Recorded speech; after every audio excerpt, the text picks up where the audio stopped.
Mkali wa Bongo Flava kutoka Tanzania Harmonize all the way kutoka Konde Gang bana ameendelea kuacha mijadala mizito kwenye mitandao ya kijamii baada ya kufunguka ukweli wote kuhusiana na the way ambavyo aliyopitia katika lebo ya WCB, lakini pia kuna vitu ameweza kuviongezea tulikuwa hatuvifahamu kabisa. Anatuambia hata ukaribu wake na yeye na Kajala uliweza kuwa ulivunjika kwa sababu ya Diamond Platnumz aliweza kuingilia familia yake na kuweza kuingiza vitu ambavyo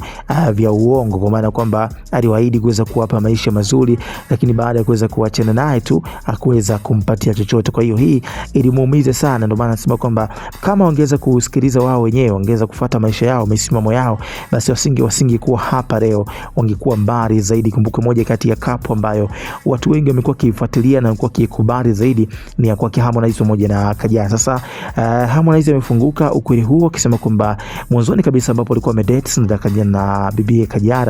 mtu ambaye aliingia kwa ukaribu na kuweza kuingiza pesa nyingi sana kwa kuweza kuiharibu familia hiyo alikuwa ni Diamond Platnumz. Lakini pia amezungumza sababu ya kuweza kuondoka kwenye lebo hiyo. Anasema kwamba sio kwamba alikuwa analipwa hela ndogo, lakini pia alikuwa ananyonywa, kwa maana kwamba pesa ambayo alikuwa anaitumia anaiweka pale kwenye lebo alikuwa anapata ndogo, kitu ambacho kilikuwa kiwezi kumfanya sasa aweze kusustain kwenye maisha yake ya kawaida. Baada ya Diamond kuachia ngoma mpya ya Happy ambayo inafanya poa sasa hivi kwenye mitandao ya kijamii kupitia digital platform mbalimbali, ambapo ngoma hiyo imeweza kuwa nafasi ya kwanza kwenye digital platform mbalimbali. So Harmonize amemjibu Diamond kwa kuweza kufanya kitendo cha kingine. Kumbuka Diamond kwenye ngoma yake mpya amekuja na creativity yake ya kuweza kuvaa wigi na kikote cha suti fulani hivi ambacho kimeonekana kufanywa challenge sana kwenye mitandao. Sasa Harmonize ameamua kupost na yeye akiwa na Kajala wakiwa zao wamevaa nguo za jeshi. Sasa Harmonize amekuwa akijiita jeshi kwa muda mrefu sana, kwa hiyo amevaa nguo za jeshi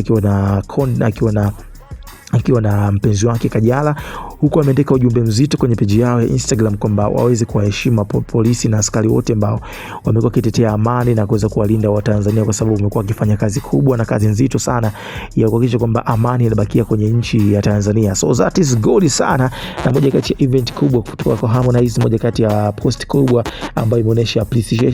appreciation kwa vile ambavyo vinafanyika Tanzania, lakini pia nje ya Bongo. Lakini pia kwenye peji hiyo Harmonize ametusanua kwamba soon as possible basi Kajala ataanza kuweza kupata mtoto wa kiume. Sasa hii imejibiwa kwenye page ya Harmonize alipoulizwa kuhusiana na the way ambavyo wana mipango gani kwenye maisha yao na vitu kama hizo, kwa sababu sija kabwagana tena ikawa story ya kudhalilisha umma, kwa sababu wengi walikuwa wametengea story, wametegemea hii kapo kuweza kuback again, lakini kirejea kwenye kuachana basi